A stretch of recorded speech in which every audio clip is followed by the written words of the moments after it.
Hello and welcome to another edition of Nation Building. On this program, we examine the political, social, and moral issues in the leadership of the Bahamas. Today on our program, we are taking a turn in how we are doing our presentation. We have been told by you, the audience, that we have a lot of politicians providing information to you, and that's good.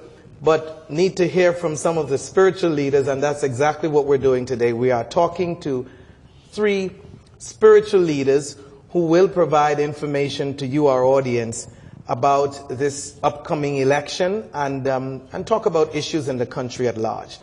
And so today, I'm very pleased to have with us Dr. Carlos Reid, who is well known in our country. Dr. Reid, welcome to Nation Building. It's a pleasure to be here. Thank you for coming, sir. And when we come back from this break, we'll go into this section and talk with Dr. Reid about issues relating to young people, where they might be voting and the things that are challenging them, right after this break.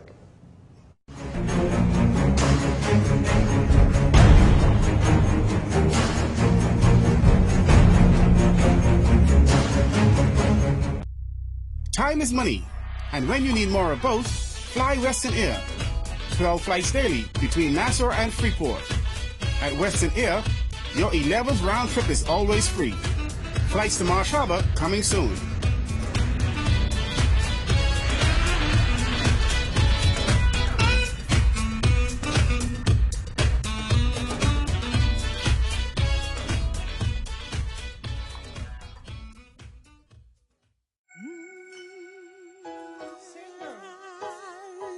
It's a new day. This is our new day. And in the blue glow of the morning, there's still time to reach back into our dreams, to become dreamers in the daylight, and live our lives and hopes with open eyes. Yes. This is the day to do the things that will fill our lives with joy and with love. Dreamers in the daylight. Anything is possible. This is our new day. We are alive.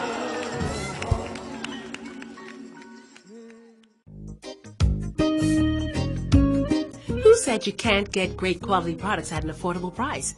If you want the best quality food products at the most affordable prices, you must pick up the Jamaica Bahama brand of fine quality products at your favorite food store.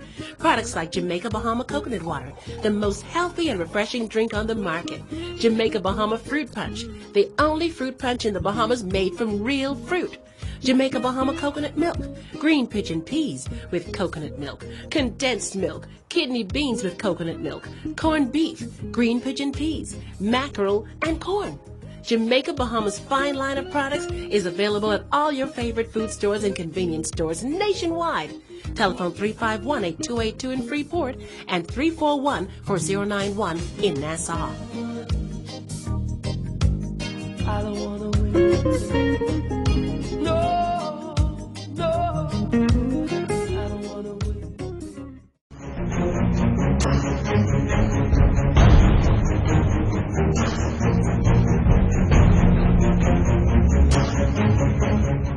Welcome back to Nation Building. I'm your host, Winston Pinnock, and as mentioned earlier, here today with Dr. Carlos Reid. Dr. Reid, I wouldn't even attempt to describe your history. I'll let you do that for yourself. And because we only have one segment, I'm going to ask you to just share in a brief way your background and the tremendous work that you have done with young people in our country. And I came from a place where I was trying to find out who I was. And the only persons that could provide that for me in a way that felt realistic was the gangsters and the dope dealers. So eventually, that's the identity I took on. It was not until I had a life-changing experience with Jesus Christ that I really came into my own. Since then, I've dedicated my life to helping young persons to find themselves. I realized that when I was coming up, there wasn't people in place to help me. And I wanted to make sure that I didn't do the same thing with young people. So I started an organization in 1994 called Youth Against Violence, which birthed Operation Redemption. Operation Redemption is a hands-on learning institute for young men that want to come off the streets and find something meaningful to do. So it's an earn and learn program. Out of that also birthed the Hope Center, which houses the Kingdom Summit, which is our ministry. It also houses Youth Against Violence, Operation Redemption, the King's Sons, which is a mentoring program. It also houses Diamonds, which is a mentoring program for young ladies. And that's spearheaded by my wife. And we have a numerous of programs, even the Kingdom Sports Academy. We have just built one of the best basketball facilities in Nassau. And our goal is to provide opportunities for young people to get out of quote unquote the hood and afford them with opportunities to pursue scholarship opportunities in the United States and Canada. Wonderful. And I happen to know, going way back to the days of Bahamas Faith Ministries, when you were heavily involved and YAV was a part of BFM in some way, and an impact that Dr. Monroe had on your life as well. And you happens to be one of the leaders in our country now dedicated in ministry, as you articulated, to impacting the lives of young people. And our country is challenged with crime. It's the major issue in our country that is having a negative impact, even many say on our tourism product.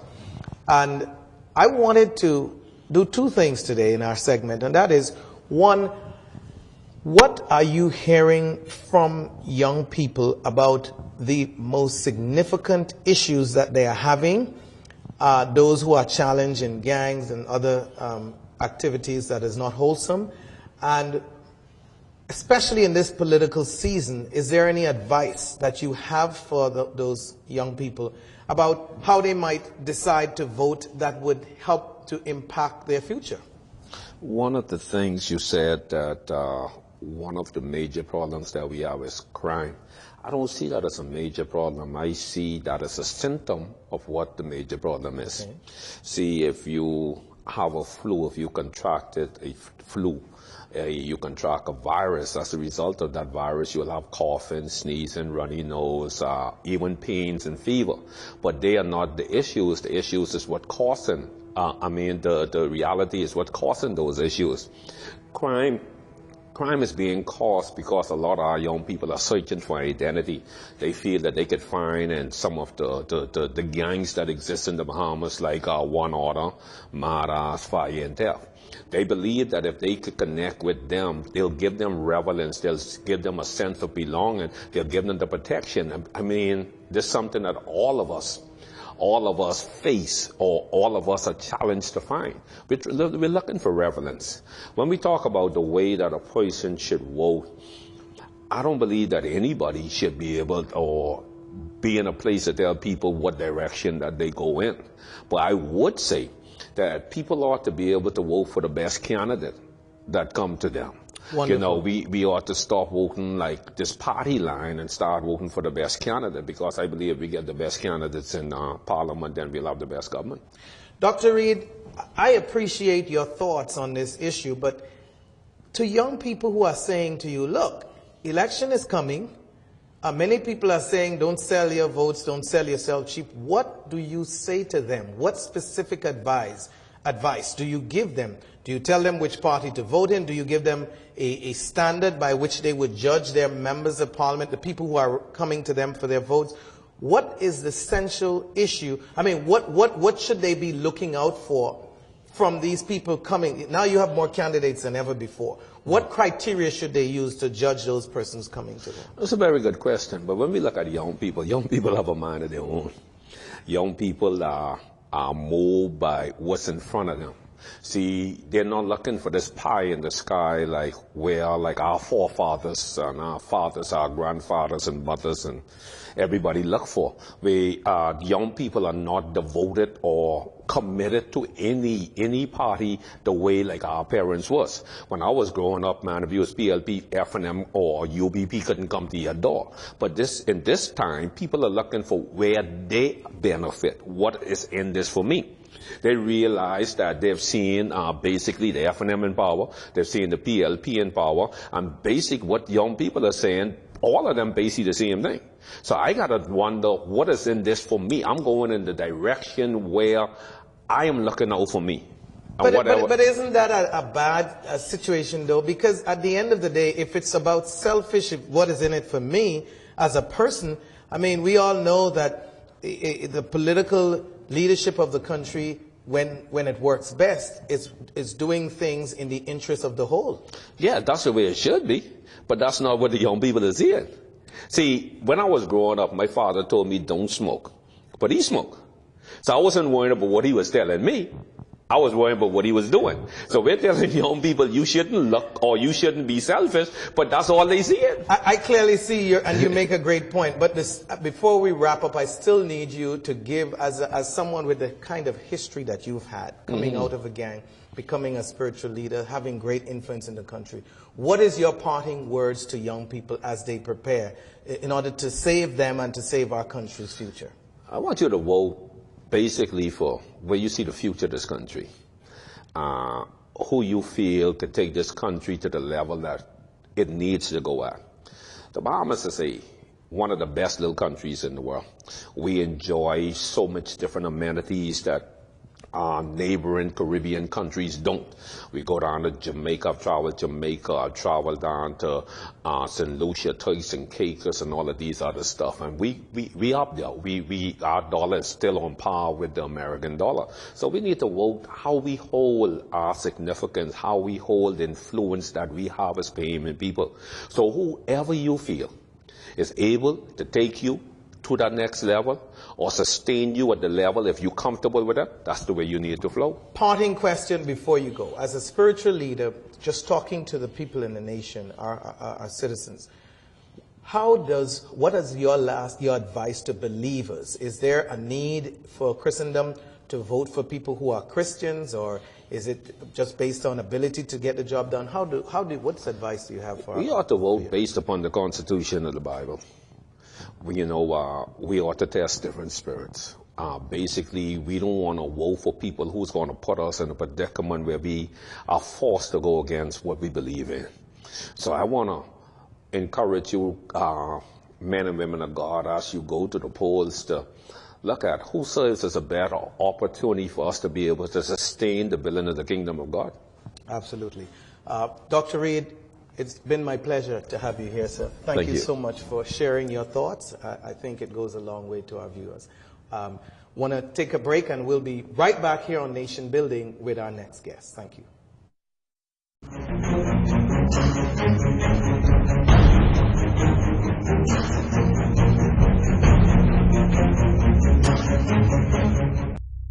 Time is money, and when you need more of both, fly Western Air. 12 flights daily between Nassau and Freeport. At Western Air, your 11th round trip is always free. Flights to Marsh Harbor coming soon.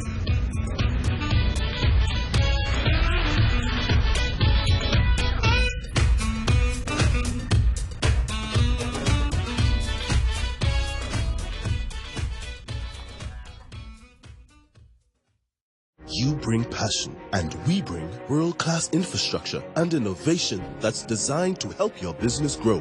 You have determination.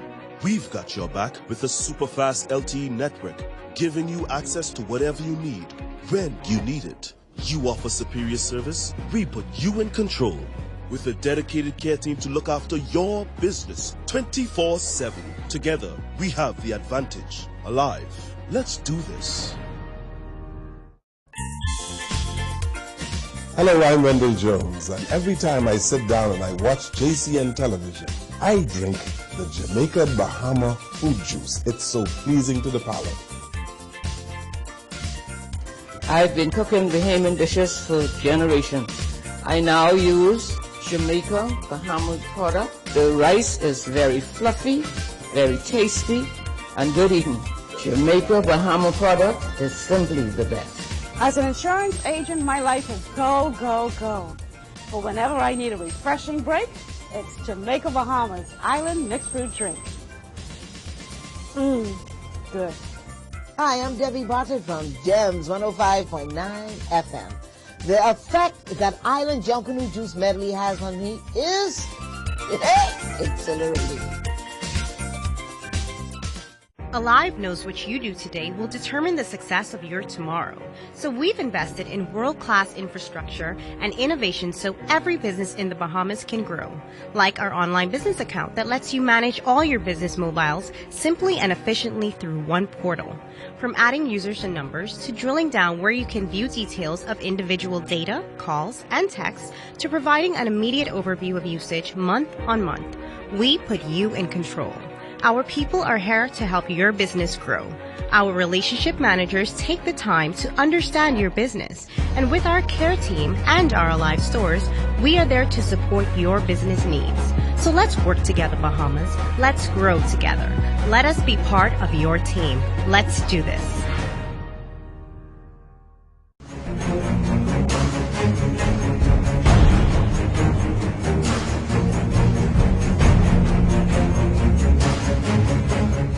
Welcome back to Nation Building. I'm your host, Winston Pinnock, and today, of course, we are having a unique show. We're talking to several influential people in our country who are giving different perspectives on our upcoming election and sharing views that are very important and informative to our viewers. And so in this segment of our program, I'm pleased to have someone who is a very, very dear friend of mine, and actually someone who is the godfather of my daughter. But he, of course, has many hats. Minister Kevin Harris not only has a spiritual hat, but he is in media and doing so much to impact our country and our youths. Minister Kevin Harris, welcome to Nation Building. Thank you. I appreciate the opportunity to be here. Yes, and of course we grew up doing these things, so this is easy to do. Right. But we are in the midst of the 2017 general election, and there are many, many challenges in our country, and they don't stem just from the last 5 years since the current administration has been in office. It stems back, especially many of the social challenges. Mm-hmm.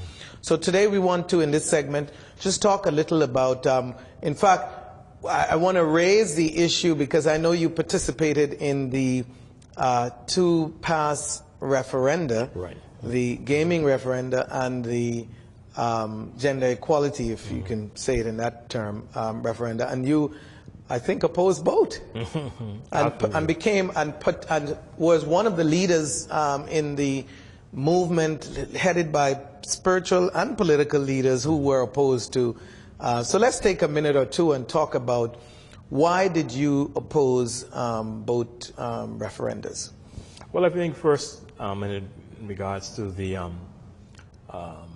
first referendum, which was on gaming, we felt, the group that I participated with, Save Our Bahamas, basically a group of pastors, really with a strong emphasis on seeing social order and having Christian principles being observed and respected and upheld in our country. We took a strong stand against the expansion of gambling by way of web shops being licensed and being regulated in this country. The position that we had put forward was accepted by the Bahamian people in the referendum, so much so that the vote no, which we represented, won the referendum. After that, we all know what happened. The government went to Parliament and they overturned the results of the referendum, and by doing that went against not only the wishes of the Bahamian people, but the Prime Minister's own words, where he said that he would be guided by the results of the referendum. To date, there are many spin doctors that represent the government side that will try to downplay the importance and significance of that referendum. But it is that same referendum on gaming that I believe would be a referendum in this upcoming election, because the people are very upset that for the first time in the Commonwealth of the Bahamas history, that a sitting prime minister or government overturned the result of a legally parliamentary driven and parliamentary approved elections in this country. It has never happened before. But I hear you loud and clear, but the movement of which you were a part of was not only pastors involved. You had a number of parliamentarians, if I'm not mistaken, that were heavily involved. I don't know if they were invited to, but I've heard a number of forums where you had people like Greg Moss and many others who joined in and critiqued it. Some people even said it was politically driven, motivated by the opposition. Were you guys simply a part of opposition forces trying to frustrate the will of the government? Absolutely not. Save Our Bahamas was never been driven by any opposition forces. It was never and still is not a political organization or group. Simply, several pastors got together out of heart for the country when it comes to social issues. That's it. Now, there were some politicians, I believe people like Greg Moss may have been involved. I know he was certainly involved in the constitutional referendum. But when it came to the very first referendum, Greg Moss was still a part of the PLP at that time. So I'm not quite sure what his position was, whether it was yes or no, I can't recall. But I do know that he was on the no side for the second referendum. But many people criticize your grouping. Yes, it is true that generally speaking, the population voted, and so obviously you were on the people's side, and that's safe to say, that's on the record. But many people say that, if not all, most of the figures in that movement is today, in many cases, openly campaigning for either the FNM or the opposition forces against the government. So you can understand why people feel strongly, those who took a different position. In fact, truth be told, in the last referendum, the issue of what we refer to as a gender equality referenda, the opposition, the official opposition, the Free National Movement, but these days, you know, it's difficult trying to determine, but the Free National Movement, which is the main opposition party in the country, joined sides with the government in supporting that referenda, and you guys went against them, right? Is that correct? Well, first of all, I'd like to say that any person involved or attached to Save Our Bahamas, and it was only really a group of us, again, was never involved in opposition politics or were never agents of the opposition party. At no time, okay? So let's make that fundamentally clear. Again, a group of pastors had a very serious and a very heavy social conscious agenda that we felt that we wanted to have a part in by bringing godly principles to the forefront through those initiatives. Now, when it came to the second referendum which was the constitutional referendum, the way I recall the Free National Movement's role in that, I believe it was along the line of Dr. Minnis indicating to Parliament that the FNM was voting to bring the bills out of committee and to be able to be put to the people in a referendum. I think they voted yes to that. As it relates to the actual national campaign as to whether you voted no or voted yes, I also recall Dr. Minnis saying something to the effect that he was not putting the whip on his members. But he in fact said himself that he would have that he was going to support it and did support it.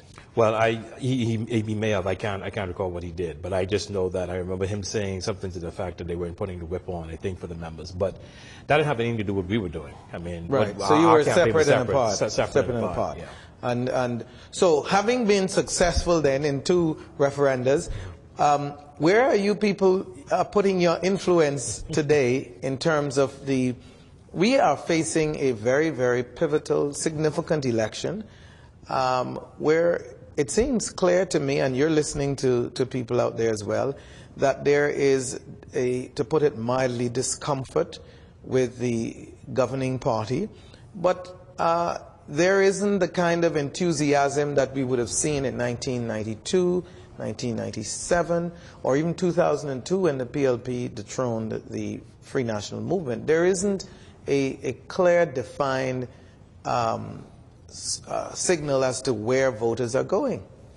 Well, Why I is guess that? it depends upon who you talk to, because I'm sure both sides, the PLP and the FNM, may argue that when they hit the ground on their individual campaigns in each constituency and when they do their national polling, both may claim that they're doing well. So I think once the gun goes off, the proverbial gun, and we actually have the date, and the campaigns really get going, I think it will be a little bit easier to determine where the wind is blowing. As it stands now, for those of us in media, that in my case, the host a talk show, a daily talk show, and you monitor social media, the PLP is very quiet in terms of its political election machinery. They have not really revved up as yet at this particular time. But we both know that machinery is a monster. You have to give it to the Progressive Liberal Party. Whether you agree with their politics or not, they are a force unlike no other in the Bahamas in terms of the machinery that they have. And so the opposition forces had better have its act together quickly in order to... I would say that the PLP has experience like the FNM have experience in how to run campaigns and how to win elections. Both have been able to do it. As to who has a bigger and a better machinery, we will see. There's no question that the Progressive Liberal Party today has traditionally had a stronger base and has... in fact, the Free National Movement have only won elections when Hubert Ingram, former Prime Minister Ingram, was its leader so far, and has had a long history of, even in 1987, when it seemed like it was clear they would win, they did not succeed. And so some people make the case that, again, this isn't an endorsement of the Progressive Liberal Party. It's simply admitting to the fact that they have a very dynamic voter election machine, and that they have a strong base, unlike the Free National Movement, who has traditionally appealed to voters, middle class and higher income voters. That's been the traditional, if you look at the history, voters, and has the PLP has been the traditional grassroots party. Well, I think the PLP is, first of all, losing the grassroots argument. I think Dr. Minnis has been able to, from my vantage point, to eat away. And there are pundits of the PLP that are admitting that on social media and their media platform, that Dr. Minnis has been successful at tapping into that market, the grassroots market. Second of all, I think, and again, when it comes to machinery, no big political party will admit that their machinery is weaker than the other. I think we've seen the force of both parties and both machineries. In this particular instance, it seems that Dr. Minnis is out the gate first. He was the first to complete all of his candidate ratifications, the first to release his manifesto, be it online, but he was first out of the gate with that, the first to release his official slogan and theme, and the first to hold successful rallies. To date, the Progressive Liberal Party has only completed one of those three items, but at this particular time, they're now, of course, moving things along, because at this time, with the elections being very close, the machinery is starting to rev up now, and more of those items have been ticked off. But it certainly, I think, is going to be a very competitive race and a very competitive election, because with the PLP being very quiet coming into the starting blocks, I know for sure that they must have something planned that they believe will take them to the finish line. One more issue, and then we get off this topic. I also noted that, if not as a whole, significant members of your grouping have also protested the carnival that has been, I think, in its third year now. And just recently an announcement was made that carnival is postponed. Quite interesting. Some of us thought it would have been a part of the election machinery. Mm-hmm. I mean, you know, a part of the festivities that government would want to be having going on into the election, and obviously they've decided otherwise. But your grouping has been strongly opposed. Is it a group effort, or it's just members of the group that has been opposed to carnival? Well, why? I can say that from the Save Our Bahamas group, I think I've been the most vocal. I don't think, it's not necessarily a Save Our Bahamas initiative. As a member, well, let me just put it this way. But I've heard other members of the grouping. They may have, but I think I've been the most vocal as an individual, so it's not a Save Our Bahamas cause.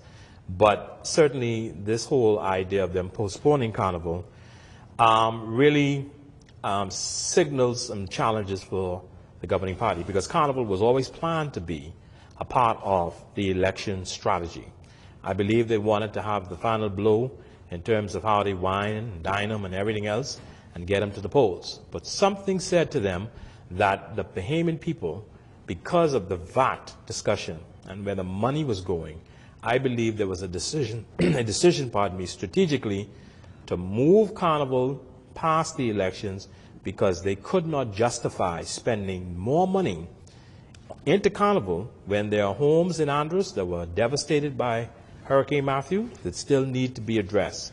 In Grand Bahama, there are homes and Grand Bahama itself that needs but that's addressing. an ongoing project that Minister Shane Gibson has addressed. Shane Gibson said they borrowed $150 million just for that cause. Let them put one videotape on the ground, a camera, and show me and you where a quarter of the $150 million has been spent to bring real hurricane relief and to deal with those islands affected.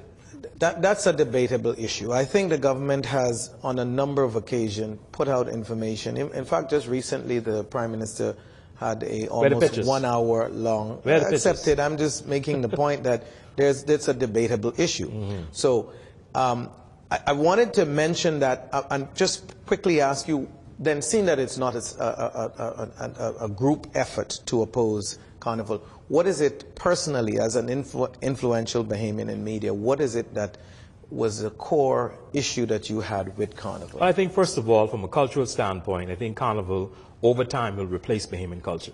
I think that's the intent of some people. They will never admit that. They will always tell you, because whatever you feed will grow, whatever you starve will die. If Carnival can get, out of the gate, $10+ million for its first event, but Junkanoo, 2 parades annually, gets less than $1 million. Who are you feeding? Who's getting the bulk of the cultural and tourism budget to promote an event?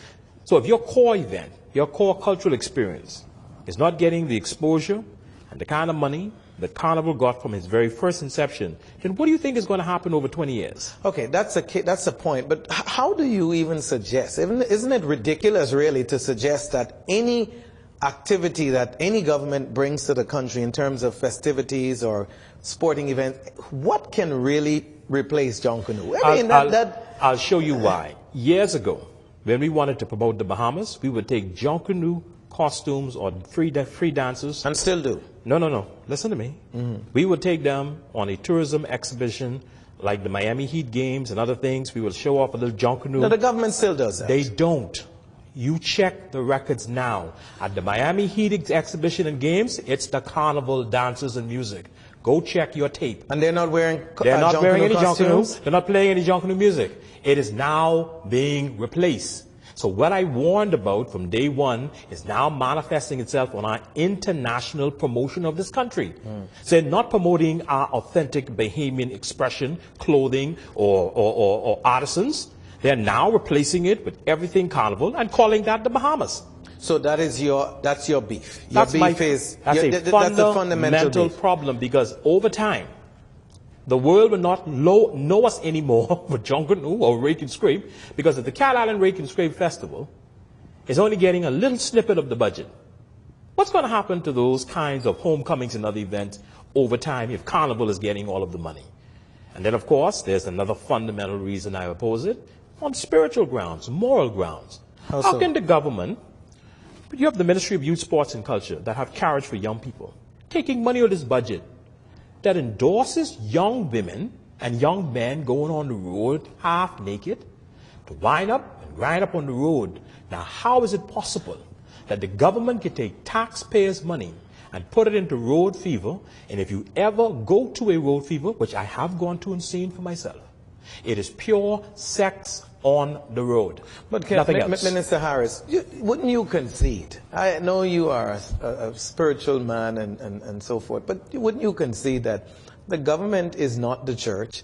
The government, in its wisdom, sees fit to put on a event they've woven in to some degree Bahamian artists. In fact, I was told most of the artists are Bahamian artists, acts. And they're putting on a cultural event. Fact that there's a dispute about the naming of it and the things that goes on, this road fever and all these other things. But the truth is, It is an event the government is putting on, just like they do the relays or part sponsor other activities. I mean, in fact, I'm not going to get into the nuances of the name of it, but I hear your point about what goes on and some of the negatives that you see. But wouldn't you agree, though, that governments are not going to put on events that are necessarily spiritually sound? No, but governments have to be a reflection of its electorate and its people. Right? In the Bahamas, we are not known as a people that would put people in G-strings and bikinis and have them bending over on the road and men humping on them. That is not who we are. And that is what you saw? That is what I saw. Okay. And Well, I've seen I it wasn't on there, two occasions. I ask nobody. I'm telling somebody. I accept. Yeah. Let's talk about the more specifically the upcoming elections, which we're only weeks away from that. What is the major? We're not talking about deciding which party to vote for necessarily. We're talking about what is the major issues that you see, and as you listen to your people on your talk show daily, what are the major issues that people are concerned with that will become the deciding factor in the election? I think accountability is your base. I think the Bahamian people are very disappointed in this administration because they have not been accountable. When we first of all take the big ticket items like spending our money, not just the VAT money, but just the overall budget of the Bahamas. VAT, of course, has raised a tremendous amount of awareness because people are now concerned that you could raise that much money free and clear as an additional new tax and cannot give a proper accounting as to where it is going. They give these very broad definitions as to where they place the money. I don't think people are so much concerned, I'm not, that the fact that it's gone into the consolidated fund, but it's how you now spend money from the consolidated fund. Equally, when you think about the fact that in our country, we have seen no new schools, we have seen no new clinics, we've seen no new government buildings since VAT has been introduced, that we could have said these are capital projects that were started and funded from your VAT dollars that you are going to benefit from either as a community in Exuma or here in New Providence or something that people that pay taxes and are freely having to deal with it. And even though vendors who have to help the government with this collection could feel, you know, I feel good. I can see something that my money is going towards. We see no evidence of that. As we wrap up in the last minute or two here, quickly, I want to just have for you to respond quickly to a couple of hot button issues. One, how significant is it for voters to pay attention to where the members of parliament, in terms of their values, their abilities, what they bring to the table individually, as opposed to looking at the party structures to see what organization appeals to them? Where do you stand? The more our society grows in its knowledge base, the more they're going to demand more from candidates. This election is going to be a lot different. Number one, we have more candidates than we've ever had in the history of the Bahamas. Number two, we have more faith-based candidates vying for election. Some pastors are now senior pastors on both of the major party tickets and some of the smaller parties. What is that saying? That's saying that, first of all, people of faith and people who are conservative feel that they should have a part to play. Voters themselves, I believe, value people that have value or have Christian-based values and principles, and I believe that's going to play a very heavy role in this upcoming election. So I think that's a key point that voters are going to be looking forward to. Persons that respect and have a tremendous amount of respect for the preamble of our Constitution that talks about having Christian values as a part of what we do and who we are, pardon me, as a people. I believe people are going to be looking for that. But there are also other issues, just people who are principle-based people who are honest and people who are hardworking and people who are going to do as they say they will. So you sound to be saying, look at the character of your candidate and what they stand for. I think the people of the country are saying that. I think they're going to be looking at a lot of more these so characters. Than the parties. Well, parties are going to still play a big role in this election, but I think individual candidates will play more of a role. I think it's going to play a very important role. Now we'll see how much of a role it does when the votes are actually counted. Last quick question, if you can wrap this up in 30 seconds. You have a very interesting dynamics coming up, and the pundits, I guess, out to sea on this one, I suspect. But what then do you suspect at the end of the day for whoever wins the general election? Do you think that they're going to be faced with a mountain of challenges economically, socially, and the likelihood, if whether the government retains office or the opposition wins? How hopeful are you, I guess? I mean, I'm hopeful in the fact that I believe that there's always, if you have life, there's always a chance to really do things, and things could be better. But I believe fundamentally whoever does become the government does have a lot of challenges.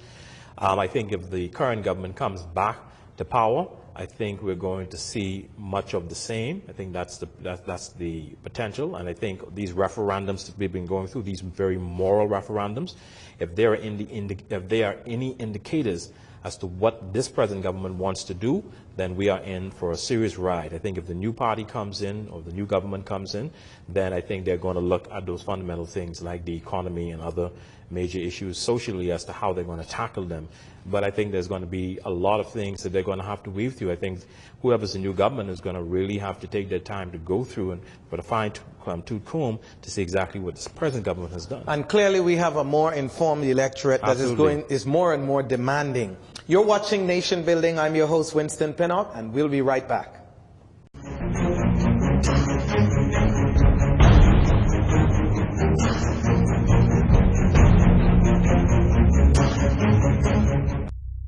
Time is money, and when you need more of both, fly Western Air.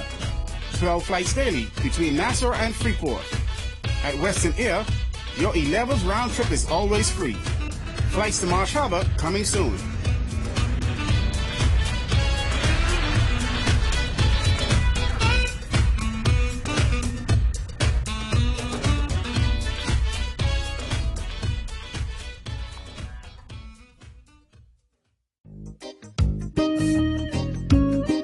Said you can't get great quality products at an affordable price.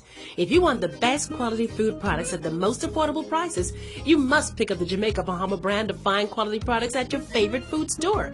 Products like Jamaica Bahama Coconut Water, the most healthy and refreshing drink on the market. Jamaica Bahama Fruit Punch, the only fruit punch in the Bahamas made from real fruit. Jamaica Bahama coconut milk, green pigeon peas with coconut milk, condensed milk, kidney beans with coconut milk, corned beef, green pigeon peas, mackerel, and corn. Jamaica Bahama's fine line of products is available at all your favorite food stores and convenience stores nationwide. Telephone 351-8282 in Freeport and 341-4091 in Nassau. I don't wanna win. No, no, I don't wanna win. It's a new day. This is our new day. And in the blue glow of the morning, there's still time to reach back into our dreams, to become dreamers in the daylight, and live our lives and hopes with open eyes. Yes, this is the day to do the things that will fill our lives with joy and with love. Dreamers in the daylight, anything is possible. This is our new day. We are alive.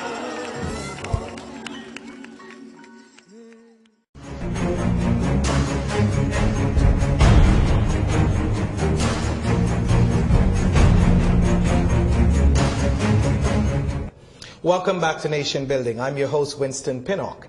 And in this segment of the program, we're pleased to be here talking with the Assistant Bishop of the Turks and Caicos and the Bahamas, Reverend Drexel Gomez. Of course, as we call him affectionately, Bishop, was the Bishop of not only the Archbishop of the Bahamas, but also of Barbados at one point. Bishop, welcome to our program. Hello, how are you doing? I'm doing wonderful, and it's a pleasure to have you here. As we have limited time in this segment of our program, we're going to pack in as much as we can. You're a man that has seen almost everything in the Bahamas. You've been around a while and you have served in significant capacity. You've always been a voice of reason, and whether people agree with you or not, sir, we've always looked forward to hearing your views on issues. And so we want to take the few minutes we have with you today in this 2017 election season to talk about a few current issues and to get your thoughts on those issues. I want to jump in and ask, our country has many, many challenges and social ills today. And of course, quite often you allude to the days growing up and the difference between then and now. No. What is it, one, that has gone wrong? What is the major issue that we need to correct in our country? Well, I think there are several, but socially, I think, certainly when I was growing up, there was a greater sense of community and more comradeship. And with the increase in, I suppose, material benefits, etc., we have tended to become more materialistic, and we have not paid sufficient attention to being our neighbor's keeper. Most people are looking after themselves or their particular families, their inner circle, but the sense of being there together. Certainly, this existed definitely in the family islands, which we then call our islands, where people live together as neighbors. And some of that continues today in some of the family islands. Not nearly as pronounced as it used to be. That's a change. Another change we've seen is that, to me, there's been an undue emphasis on material advancement. I mean, materialism is now, for many people, the god that many people worship. That what you have, a person is known now in terms of what he or she has, not so much for character, what he or she is, but what he or she has. And so material things have become now the badge by which we honor people and where they find worth and value, not in who they are, but in what they have. And then there is this desire and this mad rush to acquire acquisition of material things. And this has led to commercialism, which is akin to materialism. And so we've lost our values. I think definitely. There's a values deficit, I think, that I would say as one of the great factors that contribute to this present social disease that we have, because we don't really believe in being our neighbor's keeper, and many of us are not really concerned about the other neighborhoods. We're concerned about the one in which we live and are prepared to do something about it, but we couldn't care less about the others. So. Quickly then, what is I know there are many things that needs to be done. What in your mind is the singular greatest thing that can be done to most successfully impact on this negative scourge? Okay. I would put it this way, that we need in this country to have a sense of identity, to know who we are as Bahamians, to be proud of that, and that means we'll also be concerned about what's going on around us, but we will be responsible people who will make our contribution for the ordering of the lives around us and the ordering of our society, that each Bahamian is a responsible person and each Bahamian is trying to make his or her contribution for the common good. To me, that has to be a basic starting point. And the degree to which we embrace that would indicate the kind of success that we can hope to look forward to. Then who should lead that effort? Should that be the church or the government? Well, it depends on what you're promoting. The general theme must apply both in the church and in the wider society. There are things that only the government can do. The government has the responsibility to deal with the ordering of the affairs of the country or the management of the country. But the government should be able to receive ideas from the wider society. It shouldn't just be what my party thinks, but there should be that openness to receive from the wider society for the common good. And the church is here to promote the gospel of our Lord and Savior Jesus Christ and to carry it forward his mandate. And part of that mandate is being in the world, witnessing to him and witnessing for him. And that will mean our witness in the society must be about values, promoting Christ-like values and Christ-like standards for honesty, decency, gentleness, uprightness, those kind of things which should be ordinary in a Christian community. But unfortunately, we find that we are lacking. We have a deficit in these basic issues in our society. Talking about that deficit, some in government, I've heard, have said, you know, this problem, like crime, government can't solve the issue of crime. It's more so the church's issue to focus on the social fabric of our society.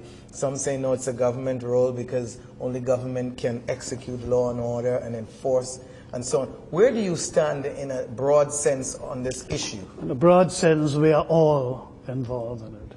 The crime issue, it is a societal issue. And some years ago, I led the youth movement, and I heard my youth report in '94, and where we identified certain negative traits with the gangs, etc., which were then in the early years, and we indicated some of the issues that would automatically flow from that state of affairs. And unfortunately, the recommendations were not followed through. But our society is such that we allowed a subculture to grow and develop and did nothing about it. And then when we are forced to do it, and it is that subculture that is generating most of the violence. And the church's job is to teach and to inculcate values and standards, but for people who are not listening, you can preach until your mouth drops out. If they're not listening, or they are tuned in a different direction. But our job is to still preach, to teach, and to give the example. And I think that some people have criticized us fairly as it's that in some respects we have failed in the third avenue, that is, providing the lived example of the Christ-like life. That's among ministers and priests and bishops and teachers and ordinary church people, that we have talked the talk, but very often we haven't walked the walk. And the lack of our walking the walk has led a lot of people to say, well, I won't work with you, or you all are not serious, you don't mean business. So that we have failed to impact the society to the extent that we should have. And that failure, to me, it's partly due to the fact that there are so many people in the society who hear the message, but they're just not listening. They're not listening. And while you have talked about, and you have authority to speak on that as a former bishop, archbishop of the Anglican Church, while you've talked about the church's failures, you must agree that the government also have some significant failures. You talked about recommendations that were made back in the 90s. And I would say that not just the present government. Of course, we're talking. It's a question about successive governments have taken I think a narrow view of governance. I think that there is definitely a need to change the Constitution to make it a more participatory democracy, where not too much power at present resides in the office of Prime Minister, not the person, in the office of Prime Minister. Absolutely. That needs to be changed to make it a more participatory government. We need to have government that really pays attention to the real needs and concerns of the community and seeks to address them using the public sphere more often. I think that too much of successive governments have been, this is what we have decided to do. And it really, although it is not put in this way, it really is take it or leave it. We have decided that this is the way. And in some instances we have town hall meetings, etc. But I don't think there's been a sufficient listening, paying attention to the cries and the concerns of people. And in another show that I host, I've been talking quite a lot about the provision of opportunities, that so many Bahamians suffer because they lack the opportunity to advance. And that lack of opportunity has led to feeling left out, alienated, and marginalized. All of that is due to the fact that we haven't been listening nearly as attentively as we should have, and we haven't had the resolve, when we listen, to carry through and to make the changes that would impact the society in a more meaningful way. That means looking at the money that we have and how we spend it.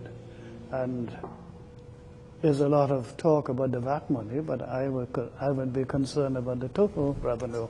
How is the money that we collect as a government, how do we plan to spend it, and how, to what extent do we stick to the plan?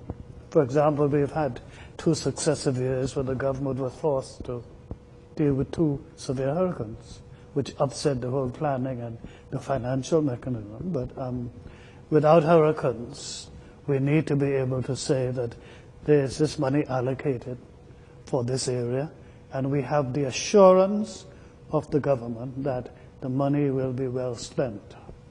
Now, unfortunately, in the Bahamas, and not in other places too, Caribbean region. Not just the Caribbean, as outside the Caribbean, corruption is all over the world. I mean, there's not a Caribbean sin, it's all over the world, especially in America. There's a lot of it. But unfortunately, corruption has become an issue, and there is a need for any government, or the party in power should see to it that the monies collected are properly spent. And when they are not properly spent, the people should be punished for it. And that means having some kind of integrity legislation. Bishop, you're referring to a system. Many say we lack a proper system in our country. Well, I'm talking about the system, yes. And so you agree with that? Oh, yes, well, I said it earlier, but we need to have, that's why I talk about the constitutional change, to reflect a better system. And the whole thing about integrity legislation is that once the legislation is there and the proper people are put in charge to supervise and to carry that legislation forward, it means that the people responsible for the funding will be held accountable. Accountable. And at present, we don't have that system, not nearly as enshrined as it should be. Absolutely. We have the Auditor General who looks at long after the damage has been done.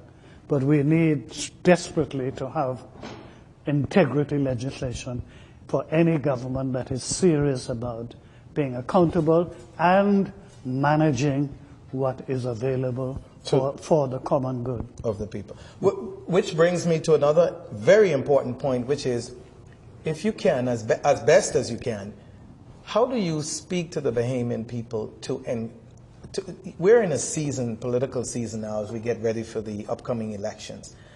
And I can't begin to tell you, and I'm sure you should find a similar story as we meet our people and talk with them.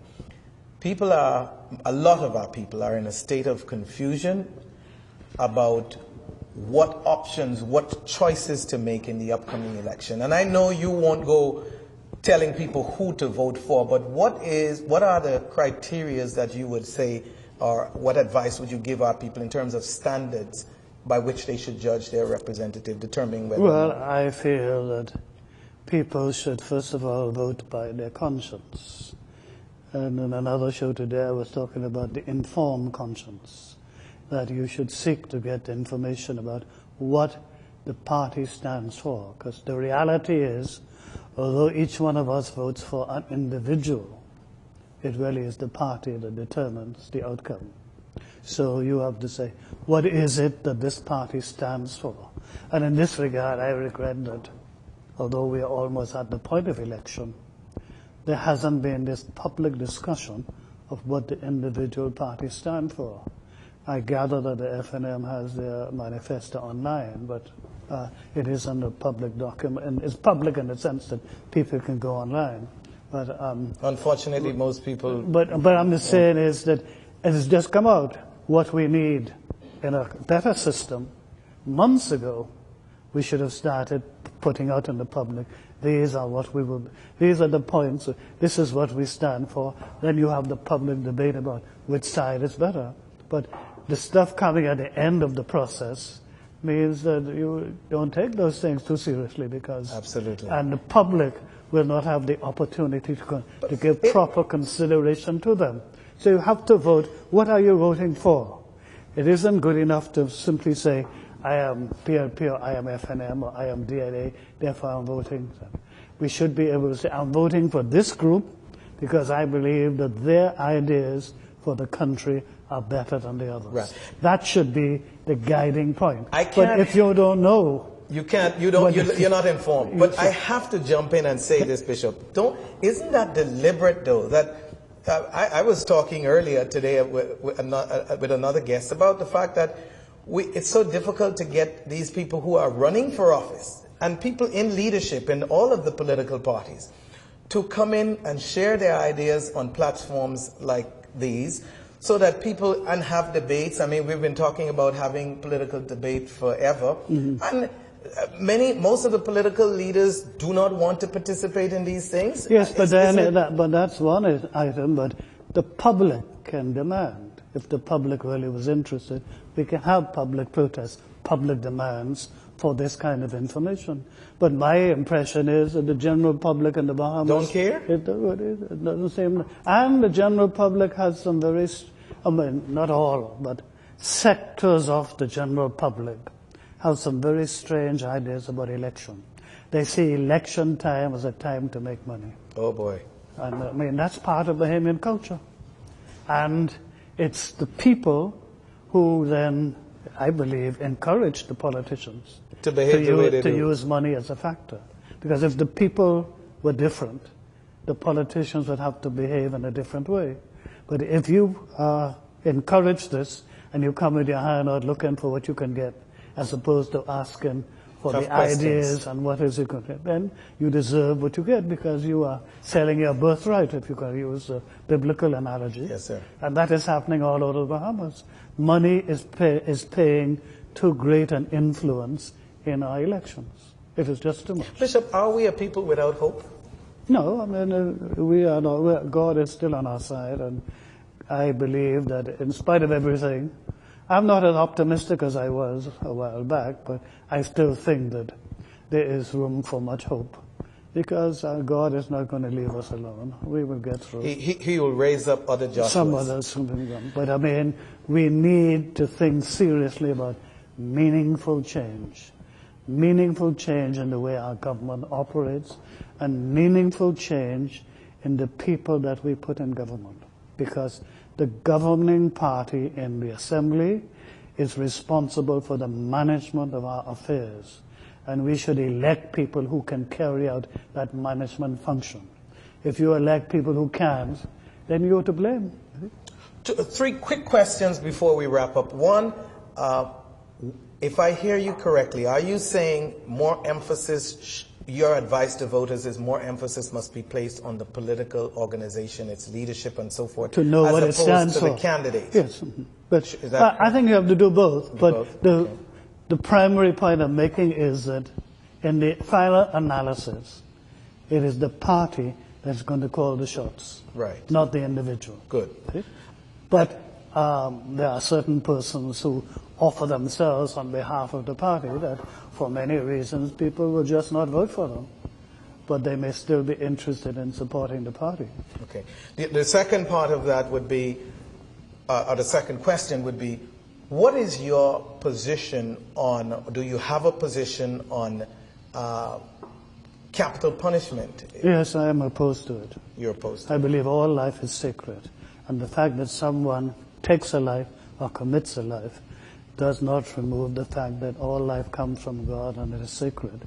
And therefore, if the killing is wrong, then for the government or other agencies to say we will do this because we will retaliate in this way.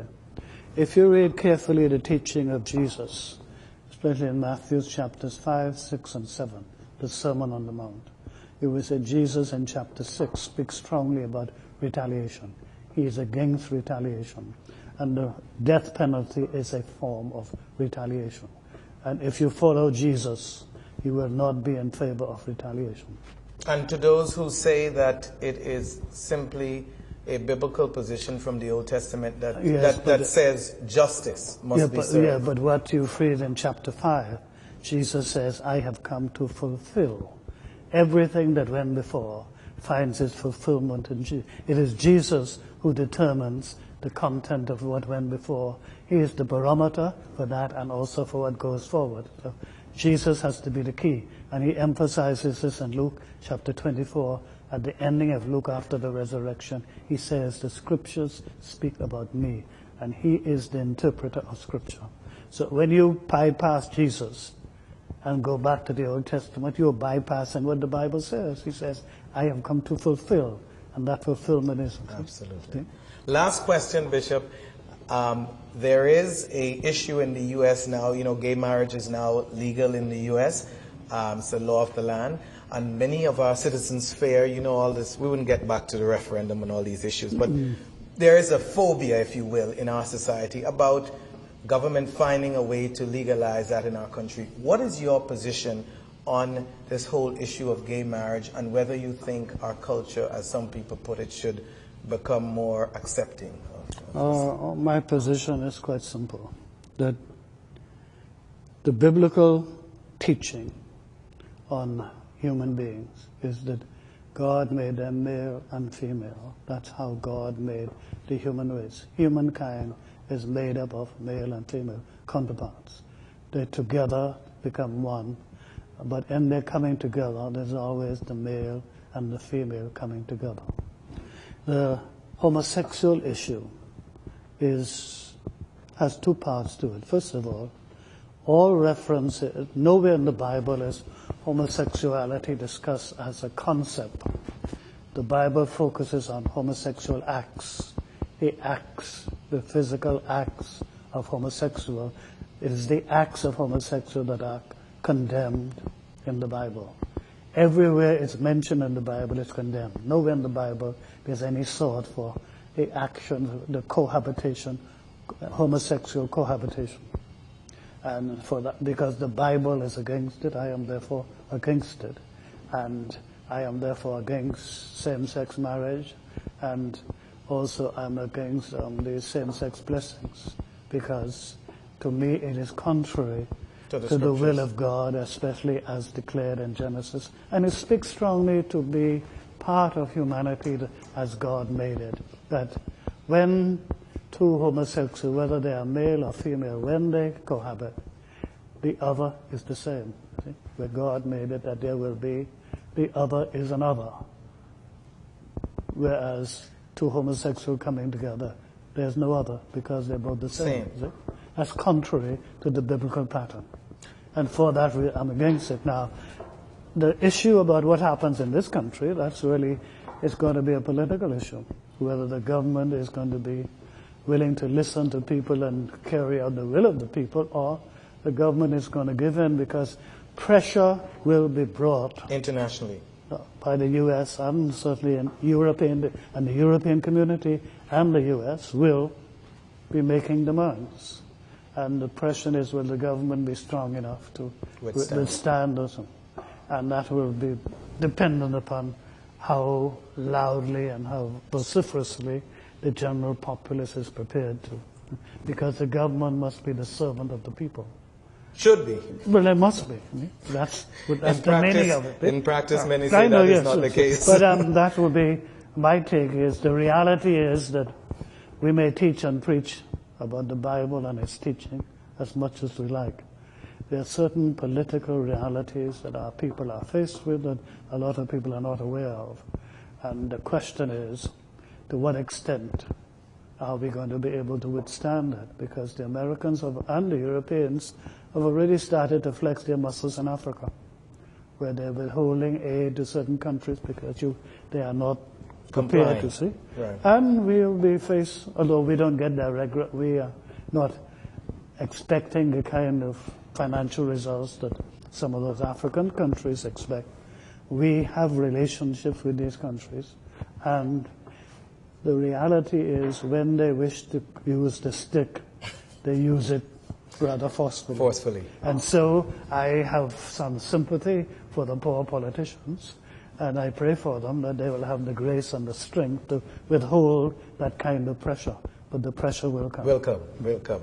Well, it's been a pleasure having you here with us in the short time you have, and I'm sure our viewing public will take much of what you have said to heart and to see how it informs them as they prepare. And we wish you all the best. Continue to serve your country. You continue to do that even though you are now retired. And so God bless you. Thank you, and all the best to you. Thank you, sir. Good. On behalf of us here at Nation Building, I want to thank you today for watching our program. Stay tuned for next week's edition when we bring you another exciting, informative, and education program here on Nation Building.